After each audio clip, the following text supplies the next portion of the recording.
సర్గానామాదిరంతశ్చ మధ్యం చైవాహమర్జున అధ్యాత్మవిద్యా విద్యానాం వాదః ప్రవదతామహం. భావము: ఓ అర్జున, సృష్టికి ఆది మధ్యాంతములు నేను. విద్యలలో అధ్యాత్మ విద్యను అనగా బ్రహ్మ విద్యను నేను. పరస్పర వాద వివాదములలో తత్వనిర్ణయమునకై చేయు వాదమును నేను అని శ్రీకృష్ణ భగవానుడు అర్జునుడితో పలికెను.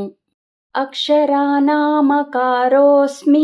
ద్వంద్వః సామాసికస్య చ అహమేవాక్షయః కాలః ధాతాహం విశ్వతోముఖః.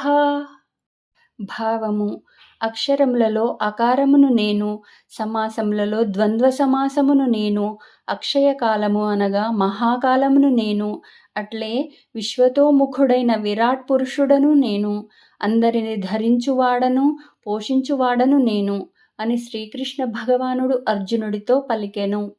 మృత్యుః సర్వహరశ్చాహం ఉద్భవశ్చ భవిష్యతాం కీర్తిః శ్రీర్వాక్చ నారీణాం స్మృతిర్మేధా ధృతిః క్షమా. భావము: అన్ని ప్రాణులను హరించు మృత్యువును నేనే, సమస్త ప్రాణుల ఉత్పత్తి హేతువును కూడా నేనే. స్త్రీలలో కీర్తి, శ్రీ, వాక్కు, స్మృతి, మేధ, ధృతి, క్షమ అనువారందరూ నేనే అని శ్రీకృష్ణ భగవానుడు అర్జునుడితో పలికెను.